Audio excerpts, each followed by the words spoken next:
Before we begin, big shoutouts to Patreon Torrie Starfrost. Today, I'll be looking at only the retro tracks in Mario Kart DS. They'll be judged on how fun I find them to be, as well as any improvements that have been made compared to their original counterparts. So without further ado, let's go. Number 10. First up, we have a Game Boy Advance track that nobody really seems to remember, and that is Luigi Circuit. It may seem like some generic piece of garbage at first, but there's a lot more than meets the eye. You'll immediately notice that for the entirety of the race, it rains and pours on you. This is a gimmick that I don't recall seeing in other Mario Kart tracks, except Neo Bowser City from Mario Kart 7 of course. All around the circuit are puddles from the rain. If you run through one, you'll trip yourself up and slow down. Some of these puddles are placed in very inconvenient spots and force you to rethink the route you want to take. There's this one puddle with an item box over the top of it, so you have to jump over the puddle perfectly to grab the box and avoid slipping up. Or just drive carefully, your choice. It's a fun little challenge that I really appreciate them adding to the track. Luigi Circuit has several sharp turns, but the track is really wide, so it gives you opportune time to prepare yourself. You'll even learn tricks while racing that will make you feel smart. There's a section where the road gets all wavy, and it looks like you need to turn right and left really quickly. You can instead just drive straight through and not even bother with all that drama. And there's also a Luigi blimp, and that's pretty amazing in itself. Say, wouldn't it be great to have a course where we could drive inside a blimp and then for the final lap you fly out of the blimp onto some land to finish? Whoa, okay, I'm sorry. I didn't mean to get that off topic. Number 9. And next we have the precursor to Sweet Sweet Mountain from Mario Kart 8.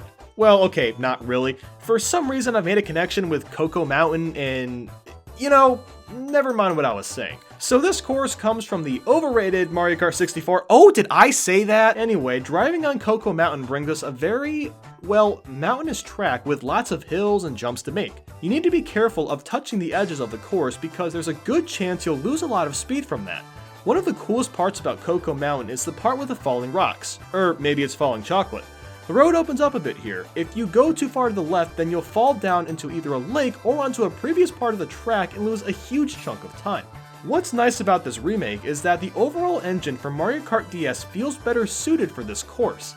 In Mario Kart 64, it was really easy to stumble on the edge of a mountain and stop dead in your tracks. In Mario Kart DS, this doesn't happen anymore. You just kind of lose a bit of speed. This track is still a lot of fun to this day.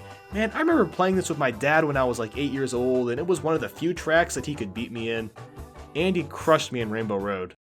Number 8. Yes, that's right. I'm adding some SNES tracks to this list. Despite Super Mario Kart being my least favorite in the series, I really enjoy the remake of Donut Plains 1. The track design is pretty flat as expected, but there's still a lot to like. The turns aren't too challenging, but it's enough to make you actually think about what you're doing.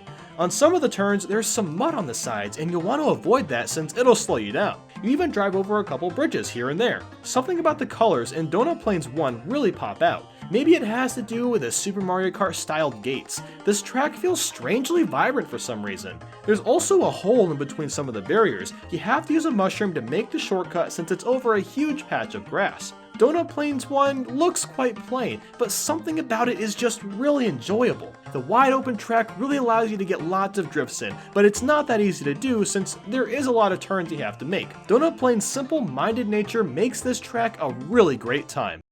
Number 7. And look at that, another SNES track. This time we have Koopa Beach 2. It's one of the shortest courses in the game, and basically you just go in one big loop.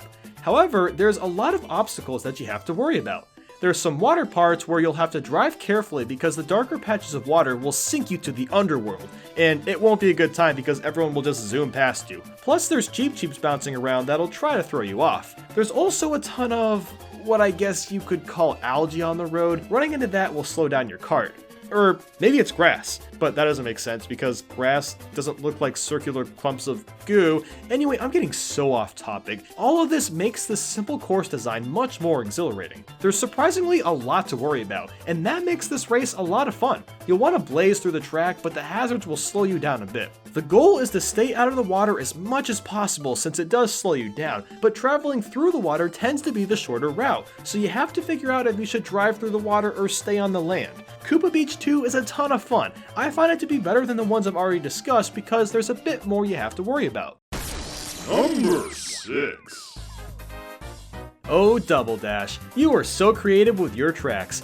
Up next, we have the classic Yoshi Circuit. In case you couldn't guess, you drive around in the shape of a big Yoshi. The road is all over the place. You'll drive through tunnels, you'll avoid piranha plants, and you can even take a shortcut near the beginning. If you use a mushroom over this gap, you can clear it and save a good amount of time. Sadly, the second big shortcut on this map has been removed. Also, the piranha plants have changed drastically. They no longer bite at you if you get too close. I suppose it was just a limitation the DS had for both of these problems.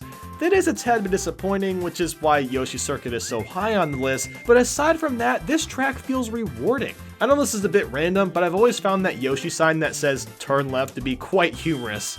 Like, no duh, I should turn left. What else would I do, smash my face into the wall? Anyway, this track is really visually appealing and it plays very technically, but smoothly as well. The environment is constantly changing and it makes the world feel more alive and immersive. Number 5. And here's another pick that a lot of you probably wouldn't have expected. Bowser's Castle 2 from Mario Kart Super Circuit. I know I've said this before, but seriously, the naming of Mario Kart courses is so awful sometimes. So I like this course for the sheer variety it contains. You'll drive on stone, across grates, and there's several places where you can hop over lava. I really love the part of the track with a ton of those hops. The left side has less holes to clear, thereby giving you more speed since going in the air does slow you down, but the right side has an item box that you can grab, so it's a risk-reward situation. You can take the chance to grab an item and hope that nobody passes you, or you can try to cut ahead. I also like how the turns are 180 degrees, but yet they aren't so narrow that you'll just run into a wall. It makes you feel like you're way cooler than you really are. What's interesting about the speed boosts is that they aren't the easiest to reach. A lot of the time when there's speed boosts on a track, they're usually in the middle and everyone can run through them, but the track wants you to take the effort and risk running into a wall to snag a boost on the side. Bowser's Castle 2 is enthralling. The only thing I guess I could complain about is that it feels a bit flat, but then again, this came from Super Circuit, so it's not surprising in the slightest. Number 4. This is one of the more forgettable courses in Mario Kart 64, but Banshee Boardwalk's remake has vastly improved in Mario Kart DS's remake. For one thing, you can actually see the damn place now. I don't know about you, but I had a hard time seeing where I was going because of how poorly lit Banshee Boardwalk was for its original version. And that's probably what they were going for, but the lighting methods are much more practical in the remix. The course is still pretty challenging. There's plenty of areas where the boardwalk has no railings and you can easily fall into the water if you aren't careful enough. The sections when the bats fly at you have been improved on too. It's a lot easier to see the bats since they aren't so dark now. You feel like you have a grasp of how you'll be impacted when you get hit. The water also has a bit of color now, but I actually kind of preferred when you couldn't really see the water. It made Banshee Boardwalk seem a lot more eerie. I also love the huge Cheep Cheep that just jumps out of the water. Number 3. There's something about Mario Kart 64's Moo Moo Farm that's just filled with charm.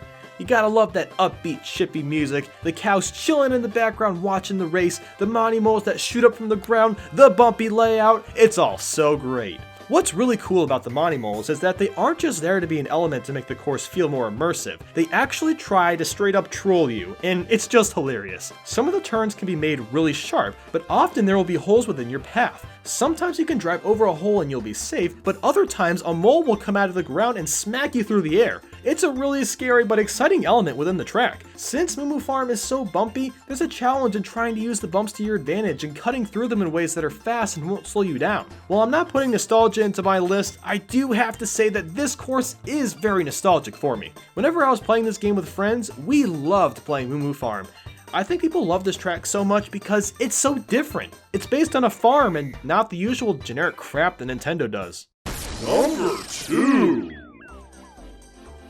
And here we have another Nintendo 64 course, this one being Frappe Snowland. This is a snow course that is actually really fun. When you think snow, you'll probably assume that the track is really slippery and you just slide around everywhere like an idiot. For Frappe Snowland, there isn't a single part with ice, and I really appreciate that.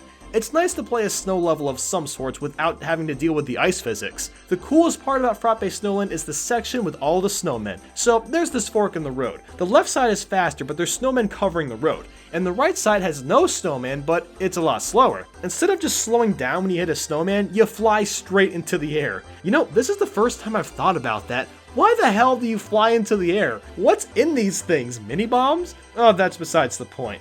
This is one of my favorite retro tracks because it has pretty much everything I love about courses. There's a good amount of challenge, there's a fun little gimmick, the music is incredibly catchy, and the floor isn't made of ice. I can't stress how crazy that is. When was the last time you played on a snow level in a game and you didn't have to deal with ice? Like, really? And now, the number one best retro track in Mario Kart DS is...